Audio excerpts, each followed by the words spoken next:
الحمد لله رب العالمين، والصلاة والسلام على أشرف الأنبياء والمؤمنين وعلى آله الطيبين الطاهرين وأصحابه وأزواجه وأوليائه وعلماء ملته وأهل سنته أجمعين. أما بعد، فأعوذ بالله من الشيطان الرجيم. بسم الله الرحمن الرحيم. والذي جاء بالصدق وصدق به أولئك هم المتقون. قال الله تبارك وتعالى في الكلام المجيد: إن الله وملائكته يصلون على النبي يا أيها الذين آمنوا صلوا عليه وسلموا تسليما. الصلاة والسلام عليك يا سيدي يا رسول الله، وعلى آلك وأصحابك يا حبيب الله. الصلاة والسلام عليك يا سيدي يا رسول الله، وعلى آلك وأصحابك يا شفيع المذنبين يا رحمة للعالمين. رب اشرح لي صدري ويسر لي أمري واحلل عقدة من لساني يفقه قولي.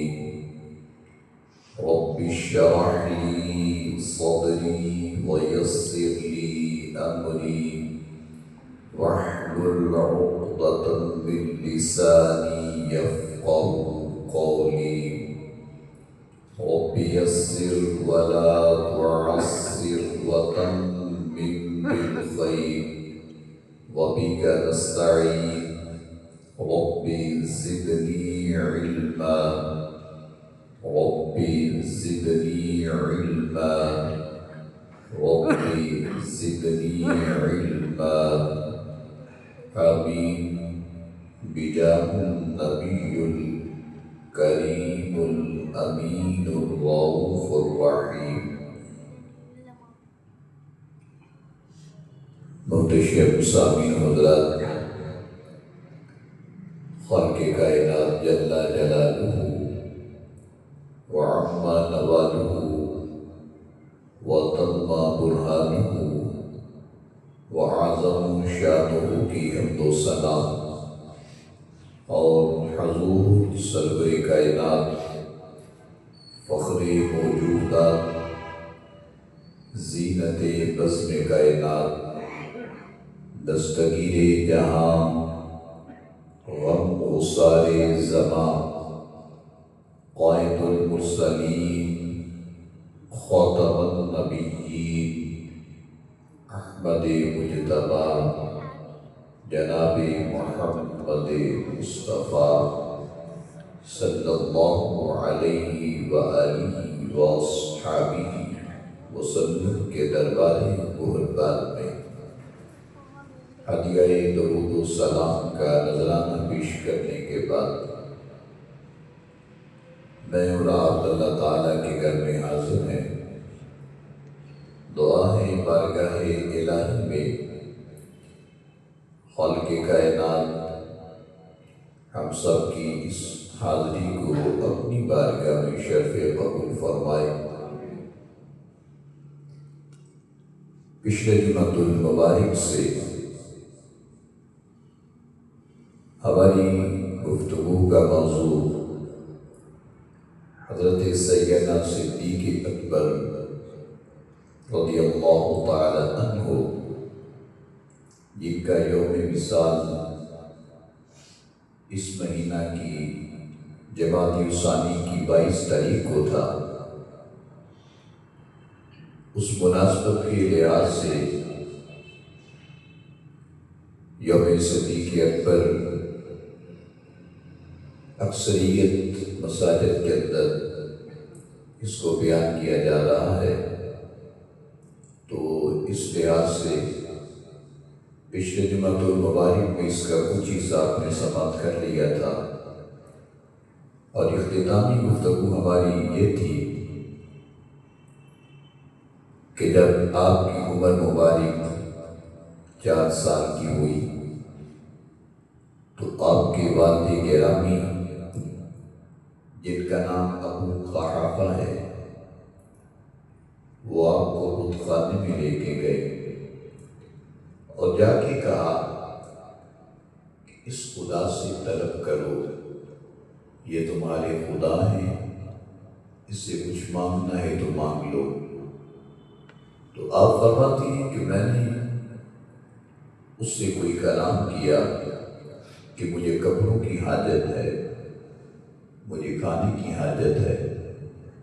جب مجھے کوئی جواب نہ ملا تو میں نے اس کو دھکا دیا، وہ زمین پہ گر گیا۔ اس کے گرنے کی آواز جب میرے والد صاحب نے سنی تو میری والدہ تک یہ بات پہنچائی اور بڑی سرزنش بھی کی، یعنی مجھے ڈانٹا بھی گیا۔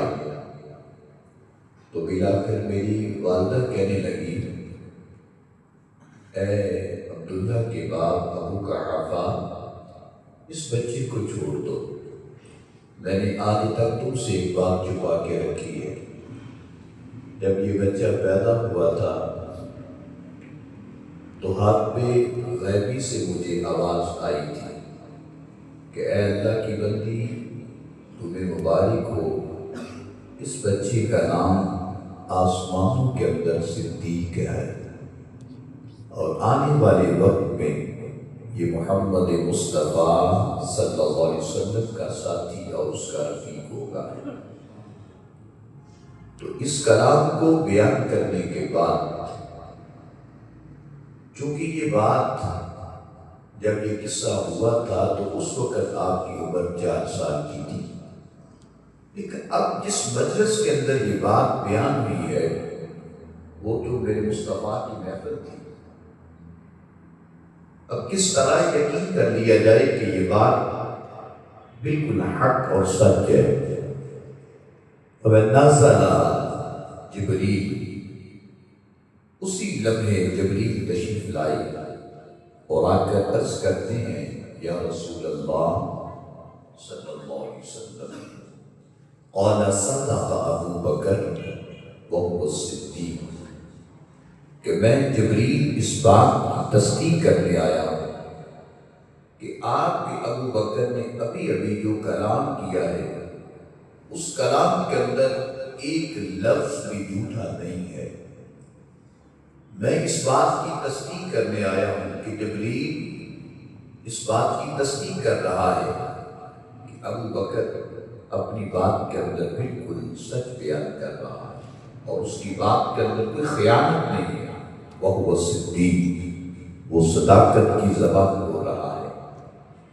اب چونکہ یہ بات مجلس مصطفیٰ میں بیان ہو گئی، اب اس کے بعد آپ نے ایمان جب قبول کیا ہے تو یہ ابھی نہیں ایمان قبول کیا، اور اس کے پیچھے ایک وجہ بنی ہے ایمان قبول کرنے کی، اور وہ وجہ کیا تھی؟ اس کے بارے میں متعدد روایات میں 2 روایتیں بڑی معتبر ہیں۔ مثال کے طور پر ایک روایت یہ ہے کہ آپ کا جو کاروبار، آپ کا لین دین تھا وہ تجارت تھا، آپ کا جو پیشہ ہے وہ تجارت ہے، کپڑا بیچتے تھے۔ تو 2 ایسی جگہ ہیں جہاں پر تجارت بڑی مشہور تھی، ملک شام ہے اور ملک یمن ہے۔ یمن کے اندر اور ملک شام کے اندر لوگ تجارت کرتے تھے، تو آپ فرماتے ہیں کہ میں ملک شام میں تجارت کر رہا تھا، رات کو سوتا ہوں تو مجھے ایک خواب آتا ہے، اور میں نے خواب کے اندر دیکھا کہ آسمان سے چاند اترتا ہے اور میری جولی میں آ گیا۔ آسمان سے چاند اترا ہے اور میری جولی میں آ گیا ہے۔ اب یہ خواب کوئی عام خواب تو نہیں نہ ہو سکتا، جیسے آپ کو بھی خواب آتے ہیں، مجھے بھی خواب آتے ہیں، ہر انسان ہے۔ خواب اصل انبیاء کو آئے تو وہی ہوتی ہے، جیسے حضرت ابراہیم فرماتے ہیں، اے بیٹا میں نے انی ارا فی المنام، کہ میں نے خواب میں دیکھا ہے کہ انی اذبحک، میں آپ کو ذبح کر رہا ہوں، فانظر ماذا تری، بیٹا آپ کی رائے کیا ہے؟ اگر یہاں پر انبیاء کے خواب جھوٹے ہوتے تو آپ کبھی بھی اس بات کو پورا نہ کرتے، بلکہ آپ نے اپنے بیٹے کو تیار کیا، گھر سے لے کے چلے اور بچے کی رائے طلب کی، راستے میں جہاں جہاں شیطان نے رکاوٹ کھڑی کی وہاں پر آپ نے پتھر مارے۔ اور آج بھی حاجی جب حج کرتا ہے تو 3 جگہ پر وہ پتھر مارتا ہے، جمرہ کبریٰ، وسطیٰ اور صغریٰ، یعنی 3 جگہ پہ پتھر مارے جاتے ہیں، بڑے شیطان کو، درمیانی شیطان کو، چھوٹے شیطان کو، یہ 3 جگہ پہ پتھر مارے جاتے ہیں۔ تو پتھر کیوں مارتے ہیں؟ وہ یہی ریزن ہے کہ وہ خواب کی حقیقت پوری ہونے جا رہی تھی۔ تو آج بھی وہی بات تھی، فرمایا کہ میں نے ایک خواب دیکھا کہ اس خواب کے اندر مجھے دکھایا گیا کہ آسمان سے چاند اترتا ہے اور میری جولی میں آ گیا، اور اس وقت جو آسمانی کتابوں کے ماہر تھے ان کو کہتے تھے راہب۔ کیا کہتے تھے؟ راہب۔ جیسے آج آپ کہتے ہیں نا کہ میں نے مسئلہ پوچھنا ہے تو قاری صاحب مسئلہ بتائیں، حضرت صاحب مسئلہ بتائیں، مفتی صاحب مسئلہ بتائیں۔ اس وقت ایک لفظ استعمال ہوتا تھا راہب، ہدایت دکھانے والا، ہدایت کے رستے پہ چلانے والا۔ کہتے میں نے اس راہب سے جا کے کہا، فَقَصَّهَا عَلَى بَحِيرَةِ الرَّحْبِ، اس کا نام تھا بحیرہ۔ میں نے کہا یا بحیرہ، اے راہب میں آپ سے خواب کی تعبیر پوچھنا چاہتا ہوں۔ انہوں نے پوچھا کہ پوچھو، کیا پوچھتے ہو؟ میں نے خواب بیان کر دی تو بعد میں کہنے لگے مجھے یہ بتاؤ، فَقَالَ لَهُ مِمَّنْ أَنْتَ، آپ کا تعلق کہاں سے ہے؟ فرماتے میں نے انہیں کہا کہ میرا جو تعلق ہے وہ تو مکہ شریف سے ہے۔ تو کہنے لگے من ای قبیلہ، آپ کا قبیلہ کیا ہے؟ تو میں نے کہا قال من قریش، میرا قبیلہ قریش ہے۔ قال فأی الشیء، کیا کاروبار کرتے ہو؟ تو میں نے کہا قال ہی تاجر، میں تاجر ہوں۔ کہتے جس وقت میں نے یہ ساری بات بتا دی تو آگے سے انہوں نے کہا قال ان صدق اللہ رؤیا کا، کہتے قال ان صدق اللہ، اللہ کی قسم اگر تو آپ کا خواب بالکل سچ ہے تو پھر سنو، ایک وقت آئے گا تکون وزیرہ فی حیاتہ وخلیفۃ من بعد وفاتہ، ایک پیغمبر تشریف لانے ہیں، ان کے آنے کے بعد تکون وزیرہ فی حیاتہ، ان کی حیات کے اندر تم پہلے ان کے وزیر بنو گے، وخلیفۃ من بعد وفاتہ، اور ان کے انتقال کے بعد جو سب سے پہلا خلیفہ بنے گا وہ ابوبکر صدیق ہوگا۔ یہ اعلان ملک شام کے اندر ہو گیا۔ اب یہ بات یہاں تک رکھیں۔ میں دونوں خوابوں کو ملا کے پھر آخر پہ اس کی آپ کو مکمل اس کی دلیل آپ کے سامنے رکھتا ہوں۔ جو رزلٹ نکلتا ہے وہ رزلٹ بعد میں آپ کو بیان کرتا ہوں۔ یہ تو آپ نے خواب دیکھا ہے ملک شام کے اندر، کہتے اس کے بعد میں نے کوئی اور بھی چیزیں بیچنی تھی تو ملک شام سے ملک یمن کی طرف میں چلا گیا۔ اب یہ دونوں چیزوں کو آپ نے ایک جگہ پہ رکھنا ہے۔ فرماتے جس وقت میں یمن میں پہنچا تو یمن کے اندر میری ملاقات یمن کے ایک بہت بڑے عالم سے ہوئی، ان کا نام عزت تھا۔ تو وہ آسمانی کتابوں کے ماہر تھے۔ مجھے دیکھتے ہی انہوں نے 4 سوال کر دیے۔ اب یہ سوال جو ہیں یہ کتابوں کے اندر لکھے 4 سوال تھے۔ پہلا سوال یہ کیا، ادھر تو شام کے اندر آپ نے کہا نا مجھے خواب آیا، اب ان کے یمن کے اندر کہتے ہیں کہ میں نے کچھ نہیں کہا، میں چیزیں بیچ رہا تھا تو سامنے سے ایک عالم دین آتے ہیں اور آنے کے بعد مجھے کہنے لگے احسبک حرمیا، کیا آپ کا تعلق حرم سے ہے؟ احسبک حرمیا، کہ آپ کا تعلق حرم شریف سے ہے؟ تو میں نے کہا نعم، بالکل میرا تعلق حرم سے ہے۔ انہوں نے مجھ سے دوسرا سوال کیا، کہنے لگے احسبک قرشیا، کہ آپ کا تعلق قبیلہ قریش سے ہے؟ تو میں نے کہا احسبک تمیما، میں خاندان قریش کی شاخ بنو تمیم سے ہوں۔ جیسے فیملی ہوتی ہے نا کہ بندہ کہتا ہے کہ میں فلاں قبیلے کی فلاں شاخ سے ہوں، تو کہا میرا جو تعلق ہے وہ قریش کی شاخ بنو تمیم سے ہے۔ تو کہا کیا بنو تمیم کی شاخ مرہ سے ہے؟ آپ حیران ہوتے گئے کہ وہ ایک آدمی انجان آدمی آپ سے بندہ پوچھ لیتا ہے کہ آپ رنجائی سے ہیں، فلاں برادری سے ہیں، اور برادری میں فلاں گھر سے ہیں آپ کہیں گے یار بڑی حیرانی والی بات ہے کہ میرے پورے بایو ڈیٹا کو جانتا ہے، میرے گاؤں کو جانتا ہے، علاقے کو جانتا ہے، میرے قبیلے کو جانتا ہے۔ آپ فرماتے ہیں میں نے پوچھا یا شیخ اے بزرگ یہ بتاؤ کہ یہ سوالات آپ کیوں کر رہے ہیں؟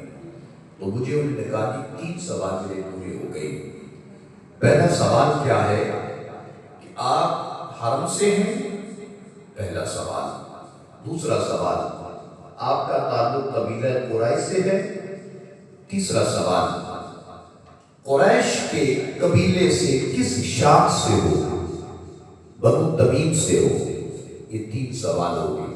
اب چوتھا سوال کہنے لگے باقی اپنی فی کا واحدہ، میری بس ایک نشانی باقی رہ گئی ہے، ایک سوال ابھی میرا باقی ہے۔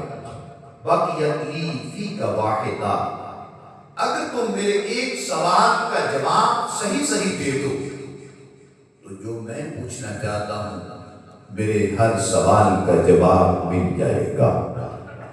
تو میں نے کہا ماہیا، شیخ کیا پوچھنا چاہتے ہو؟ مجھے سمجھ میں نہیں آ رہا کہ آپ کیا کرتے جا رہے ہو۔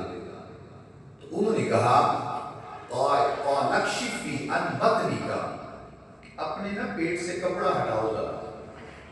تو فرماتے میں نے کہا کہ یا شیخ یہ تو سطر کی بات ہے، کسی کے سامنے کپڑے نہیں اٹھاتے، کسی کو اپنا جسم نہیں دکھاتے، یہ ایک بڑی علم کی بات ہے۔ جب آپ اور میں گھر میں ہوں تو گھر کے اندر بھی ہمیں ایسا کپڑا استعمال کرنا چاہیے کہ جس سے ہماری بدن کی رنگت کسی کو نظر نہ آئے، یعنی کہ بنیان پہنی ہو۔ گرمیوں میں اکثر ہوتا ہے کہ ہم بنیان بھی اتار دیتے ہیں، بنیان بھی پہنی رکھنی چاہیے، اگر نہیں تو ناف سے لے کے یہ ٹخنوں سے اوپر تک کپڑا یہ ڈانگے رکھنا چاہیے۔ گھر میں خواتین بھی ہیں، بلکہ حدیث پاک میں آتا ہے کہ عورت کو جسم نہ دکھائے۔ مرد مرد کو جسم نہ دکھائے۔ یہ جو لوگ نہانے چلے جاتے ہیں نا، اکٹھے نہاتے ہیں، ایک دوسرے کو جسم دکھاتے ہیں، حدیث میں اس کی ممانعت ہے۔ آپ فرماتے ہیں میں نے کہا یا شیخ، اب یہ جو آپ نے سوال کیا ہے یہ میرے سطر کے ساتھ ہے۔ سطر کا معنی ہوتا ہے چھپانا۔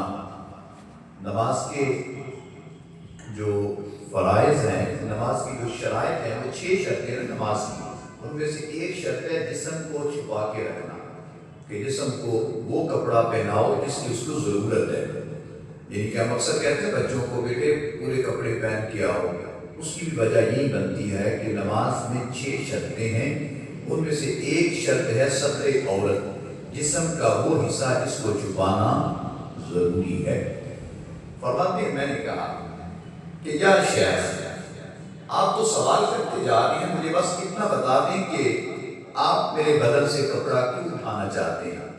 تو انہوں نے کہا میں نے آسمانی کتابوں میں پڑھا ہے، اور آسمانی کتابوں میں لکھا ہے لَقَدْ أَجِدُ فِي عِلْمِ صَحِيحًا، میں نے علم صحیحہ میں پڑھا ہے أَنَّ نَبِيَّ حَرَمًا، ایک نبی تشریف لائیں گے حرم کے اندر، يَبْعَثُ فِي الْحَرَمِ، ان کا تعلق حرم سے ہوگا، يُعَابِنُ عَلَى مَرْءٍ، سب سے پہلے ان کا جو کلمہ پڑے گا وہ 2 لوگ ہوں گے، ایک جو ہے فتن و کہن، ایک بالکل جوان ہوگا اور ایک تھوڑا سا ادھیڑ عمر کا ہوگا، یعنی کہ تھوڑا سا بڑھاپے کی طرف جا رہا ہوگا۔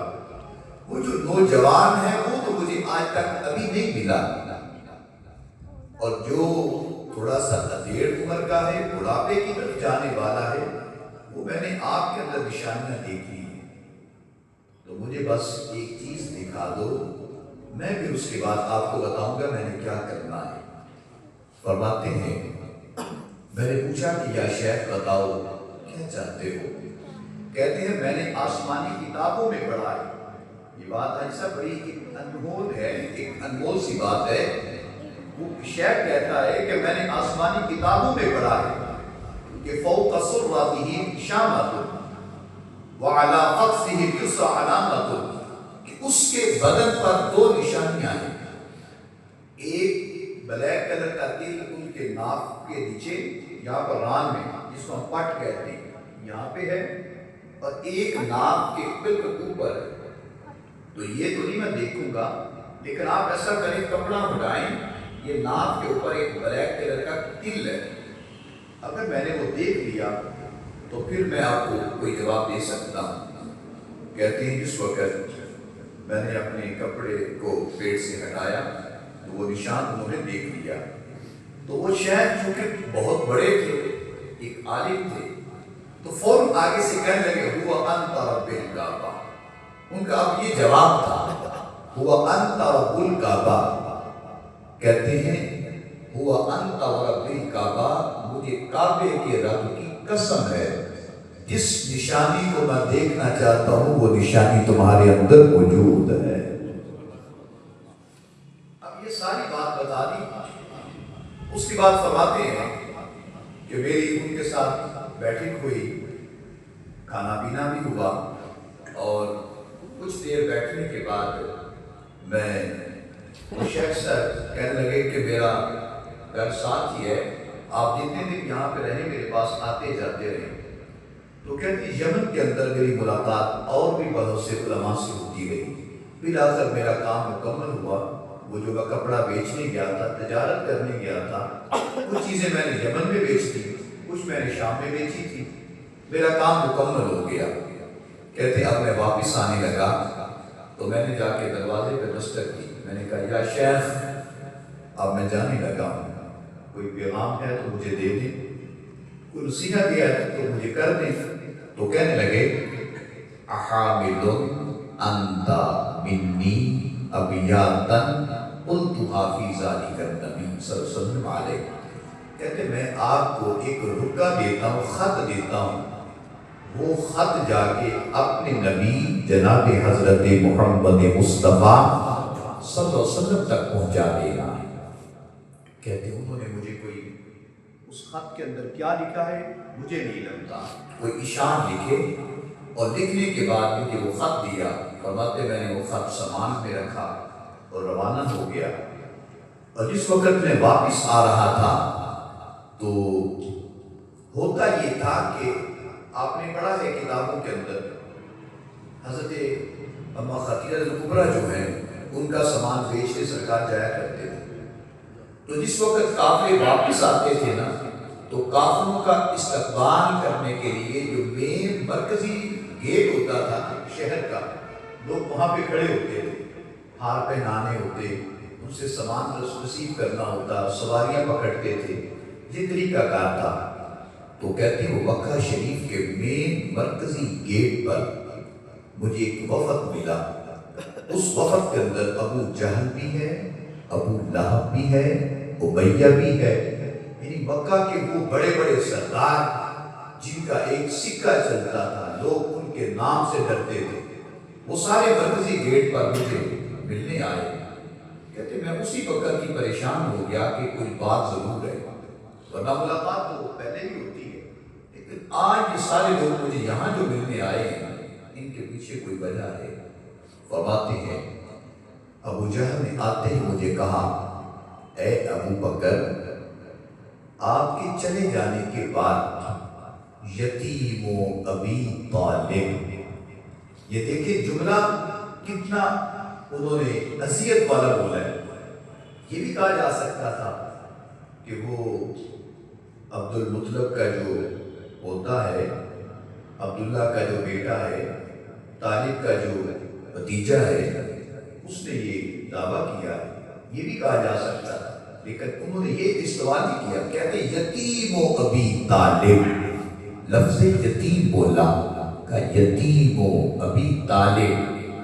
دیکھو وہ یتیم ہو کے اعلان کیا کر رہا ہے، یدا انہ نبی، کہتے یتیم و ابی طالب یدعی انہ نبی، وہ یتیم ہو کے کہتا ہے میں نبی ہوں۔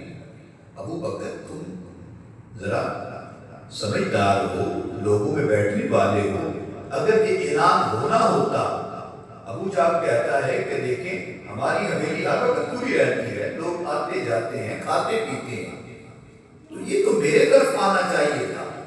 ابو لہب کہتا ہے دیکھو بیٹے میرے بھی جوان ہیں، یہ پیغام میری طرف کیوں نہیں آیا؟ ابو بکر تمہارے بھی بیٹے جوان ہیں، تمہارے گھر میں پیغام کیوں نہیں آیا؟ یقیناً اس کے پیچھے کوئی خیانت ہے۔ اب اس بات کی خبر تم لوگ کہ ہم خبر لیں گے، کیونکہ تمہارا اس کے ساتھ بڑا اٹھنا بیٹھنا ہے محمد کے ساتھ، تو جا کے خود ہی بات کرو۔ یتیم و ابی طالب، کہ وہ بچہ یتیم ہو کر کتنا بڑا دعویٰ کر رہا ہے۔ اب یہ بات کر کے انہوں نے آگے سے جملہ کہا انت النہایۃ و انت الکفایہ، کہ ابو بکر جواب دینا ہمیں بھی آتا تھا لیکن ہم نے بات تیرے اوپر چھوڑی ہے۔ انت النہایۃ، جواب دینا ہمیں بھی آتا تھا، وہ انت الکفایہ، لیکن بات تیرے اوپر چھوڑی ہے، اب فیصلہ تم کرو گے تو کیا کرو گے؟ آپ نے کہا مجھے تھوڑا سا موقع دو، میں ابھی ہو کے آتا ہوں۔ کہتے میں گھر گیا، سامان رکھا، ہاتھ منہ دھویا اور سیدھا میں سرکار کی طرف چل نکلا۔ ہمارے نبی کریم علیہ السلام حضرت اما خدیجہ کے گھر میں تھے، اور میں نے جا کے دروازے پہ دستک دی، پوچھا کون؟ میں نے کہا ابو بکر۔ کہا یا ابا بکر تشریف لاؤ۔ سرکار نے فرمایا اے ابا بکر انی رسول اللہ صلی اللہ علیہ وسلم الیک و الی الناس جمیعا، ابو بکر میں تمہاری طرف اللہ کا رسول بن کے آیا۔ آگے سے حضرت ابو بکر صدیق بول پڑے، عرض کرتے ہیں کمی والے ماں دلیل ہوگا یا محمد صلی اللہ علیہ وسلم علیہ دلیل علامات تدعا، آپ کے اس نبوت کی دلیل کیا ہے؟ تو کہتے سرکار مسکرا پڑے اور آپ نے ایک لمحے میں دونوں باتوں کو بیان کر دیا۔ ملک شام بھی۔ اب یہاں پر آپ نے ایک چیز کا، آپ دیانتدار لوگ بیٹھے ہیں، سمجھدار ہیں، ایک چیز کو ذرا فیصلہ آپ نے کرنا ہے۔ مکہ شریف سے ملک شام کا جو فاصلہ ہے وہ تقریباً ہے 1600 کلومیٹر، 18 گھنٹے کی مسافت ہے۔ 1600 کلومیٹر بڑا سفر بنتا ہے۔ یہ مکہ سے ملک شام کا سفر ہے، اور مکہ سے ملک یمن کا جو سفر ہے نا وہ 450 کلومیٹر ہے۔ یمن کا 450 کلومیٹر ہے، اور شام کا جو سفر ہے وہ 1600 کلومیٹر ہے۔ اب یہ کتنا سفر بنتا ہے، اور اس زمانے کے اندر کوئی فون نہیں تھا، کوئی خط لکھنے والا نہیں ہے، کوئی وائرلیس سسٹم نہیں ہے، کوئی شعاؤں کا سسٹم نہیں تھا۔ اب یہاں پر جو بات ابو بکر کو قائم کرنے لگی ہے وہ یہ ہے، آپ نے پوچھا ماں دلیل کا کملی والے، آپ کے اس نبوت کی کوئی دلیل ہے؟ تو آپ نے آگے سے فرمایا ہاں۔ آپ نے یہاں پہ 2 باتیں بیان فرمائی۔ ایک فرمایا قال الرؤيا التي رأيت بالشام، وہ شام کے اندر جو تم نے خواب دیکھا تھا وہ میرے نبوت کی دلیل ہے۔ آگے سے سیدنا صدیق اکبر بول پڑے، عرض کرتے کملی والے میں نے تو بڑی بڑی خوابیں دیکھی ہیں، میں نے تو بڑے خواب دیکھے ہیں، پتہ نہیں آپ کس خواب کی بات کر رہے ہیں۔ تو پھر سرکار نے دوسری بات بیان فرمائی، میں آپ کی ملاقات یمن کے اندر ایک شیخ سے ہوئی ہے۔ تو کہنے لگے، میں نے آگے سے کہہ دیا وہ تو بڑے شیوخ سے میری ملاقات ہوئی ہے۔ تو پھر سرکار نے بات پورے پرفیکٹ اس بات پہ کر دی، فرمایا میں ادھر ادھر کی بات نہیں کرتا، کم من شیخ، میں اس شیخ کی بات کر رہا ہوں، لقیتہ بالیمن، کہ جس شیخ نے تیرے ہاتھ میرے لیے ایک خط لکھ کے بھیجا ہے۔ کتنا فاصلہ میں نے بولا تھا؟ 450 کلومیٹر۔ چلے ادھر تو 1600 کلومیٹر پر تو خواب دیکھا گیا نا، ادھر تو خط دیکھا جا رہا ہے۔ 450 کلومیٹر اتنی مسافت پر ایک خط لکھا جا رہا ہو، خط میں کیا لکھا ہے کسی کو خبر نہیں۔ لیکن یار حیرانی کی بات ہے، اب بھی اگر کوئی بندہ کہے کہ مصطفیٰ کو خبر نہیں ہوتی تو پھر ایسے نادان امتی کو کہیں کہ پتہ نہیں آپ نے کس نبی کا کلمہ پڑھا ہے۔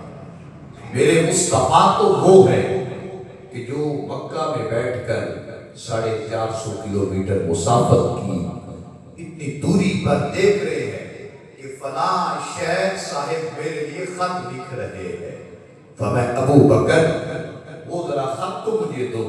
فرماتے ہیں جس وقت سرکار کو میں نے خط دیا، وہ خط میں نے سرکار کو پڑھ کے سنایا، وہ خط میں سرکار کی تعریفی کلمات لکھے تھے۔ اس کے بعد کہتے ہیں کہ میں نے عرض کیا ہاتھی یادا کا ابائی کا، کملی والے ذرا اپنا ہاتھ تو ذرا دینا، ہاتھی یادا کا ابائی کا، اپنا ہاتھ تو آگے بڑھائیں۔ کہتے میں نے سرکار کے ہاتھ کو چوما، اور چومنے کے بعد میں نے عرض کیا کہ سونا مجھے اسی وقت کلمہ پڑھائیں اور اسلام میں داخل کرنے۔ کہتے جس وقت میں نے کلمہ پڑھا، اب وہ جو لوگ بیٹھے تھے باہر جو میرے انتظار میں تھے کہ ابو بکر آئے گا تو کیا کہے گا، ہم نے تو محمد کا کوئی حل ڈھونڈنا ہے۔ کہتے ہیں جس وقت میں واپس گیا تو ابو جہل، ابو لہب، دیگر جو لوگ تھے وہ میرے انتظار میں بیٹھے تھے۔ کہنے لگے ابو بکر بتاؤ کیا کر کے آئے ہو؟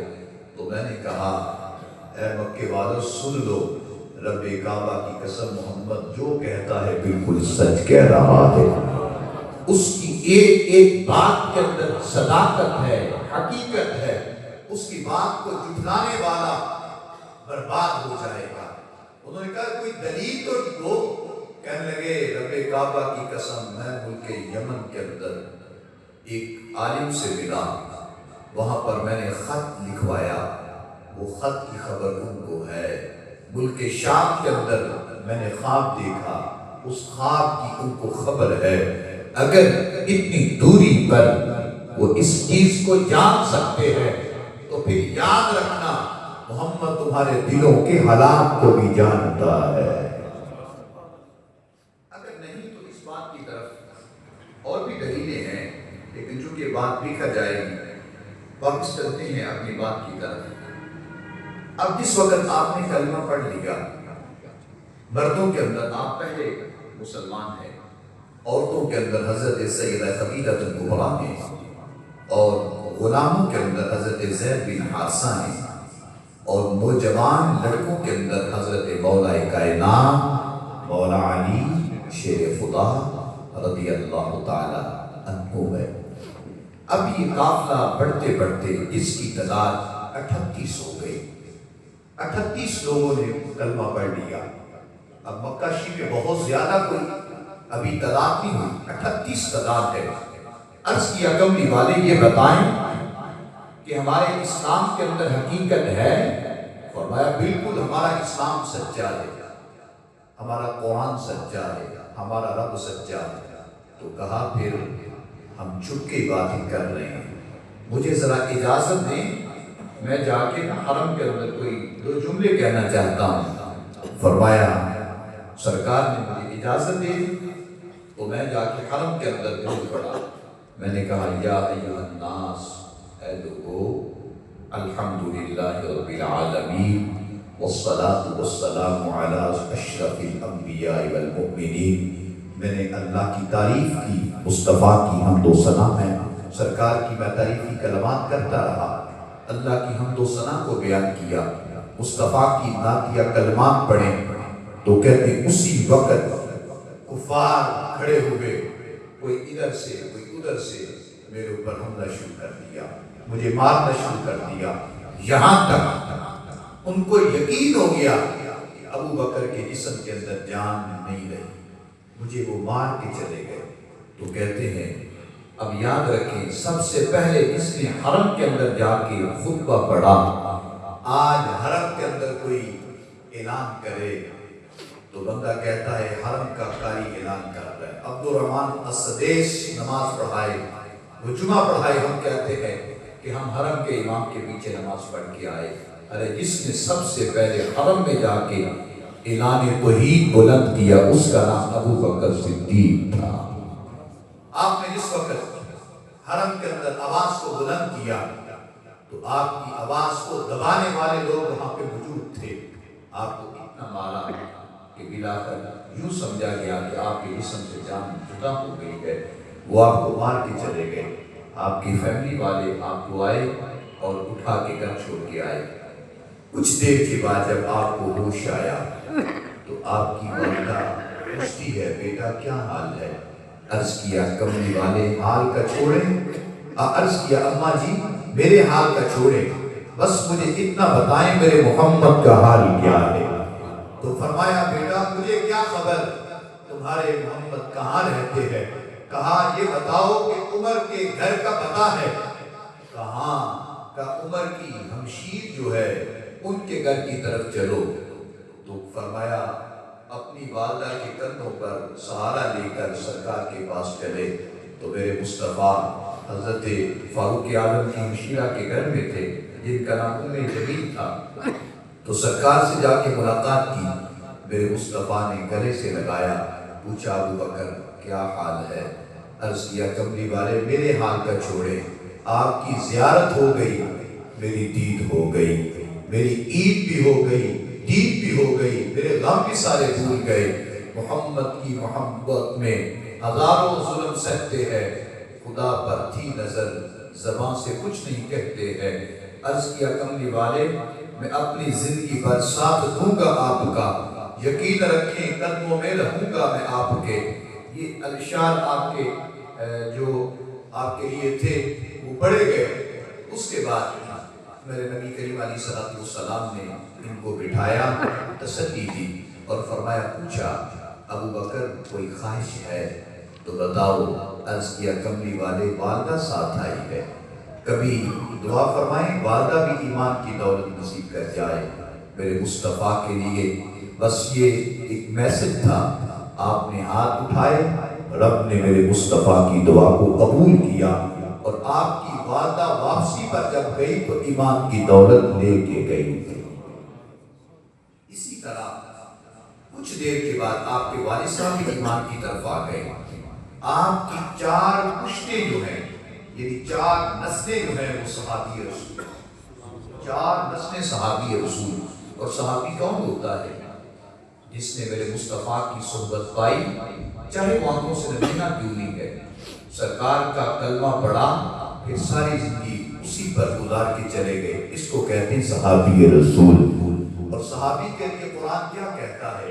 رضی اللہ عنہم ورضوا عنہ، اللہ ان سے راضی ہو گیا، یہ اللہ سے راضی ہو گئے۔ یاد رکھیں، صحابی اب نہ کوئی بن سکتا ہے نہ کوئی بنے گا، کیونکہ نہ تو میرے مصطفیٰ نے تشریف لانا ہے تو نہ کوئی صحابی بن سکتا ہے۔ اس لیے یاد رکھیں، جب بھی کسی صحابی رسول کا ذکر آئے تو اس وقت کہنا چاہیے رضی اللہ تعالی عنہ۔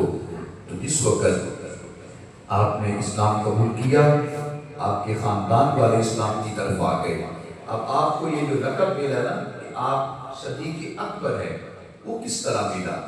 اس کے اوپر کچھ دلائل ہیں۔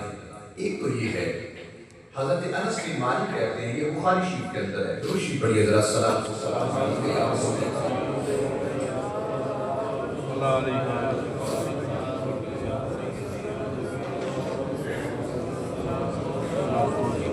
حضرت سیدنا انس بن مالک کہتے ہیں کہ ہمارے نبی کریم علیہ السلام احد پہاڑ پر جلوہ کرتے ہیں، اور وہ پہاڑ آج بھی مدینہ پاک میں موجود ہے، اور سرکار کیا فرماتے ہیں؟ یہ پہاڑ مجھ سے محبت کرتا ہے، میں اس سے پیار کرتا ہوں، اور فرمایا یہ کسی پیار کی بدولت قیامت کے لیے میرے ساتھ جنت میں جائے گا۔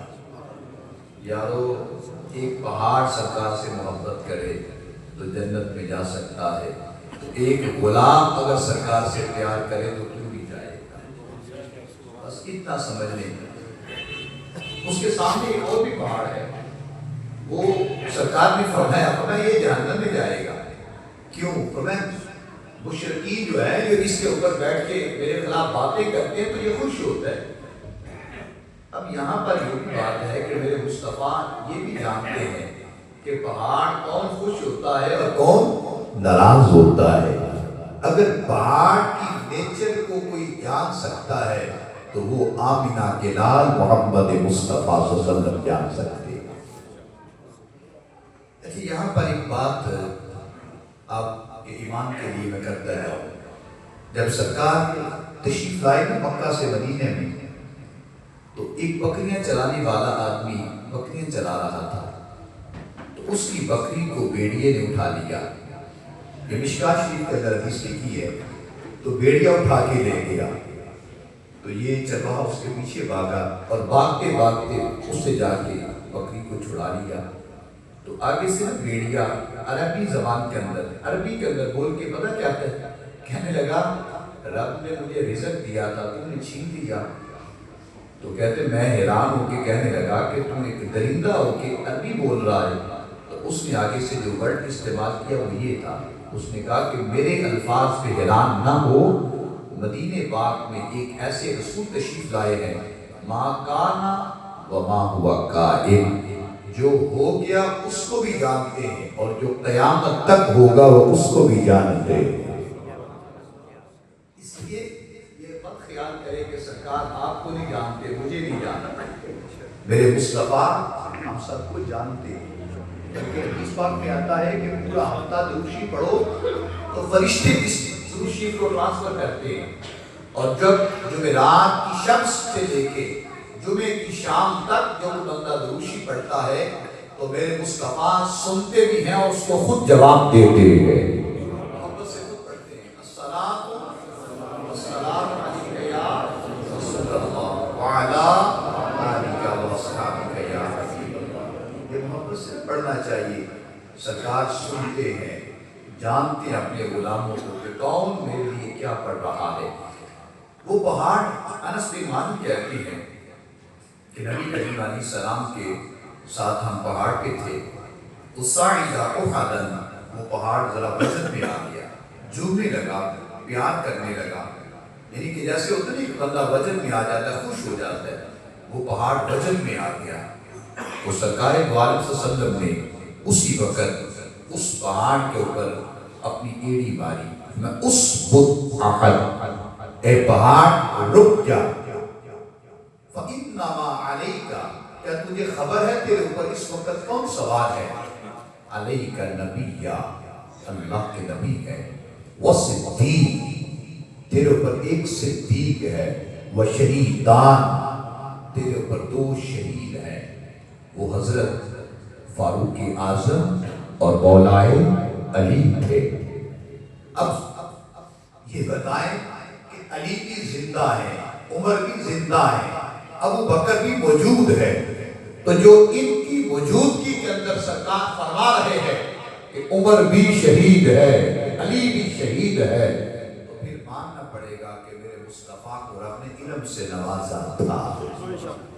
اب ایک تو یہ موقع ہے کہ سرکار نے ان کو صدیق کا لقب دیا، ایک اور ہے، حضرت اما عائشہ صدیقہ اس حدیث کی سند پیش کرتی ہے، فرماتے ہیں اس وقت سفر معراج پہ سرکار گئے نا، اب یہ جو آج غالباً 26 تاریخ ہے جمادی الثانی، غالباً 26 یا 27 تاریخ ہے، 27 تاریخ ہے، تو چند دنوں کے بعد رجب شریف شروع ہو جانا ہے، اس پہ سرکار معراج شریف پہ گئے تھے۔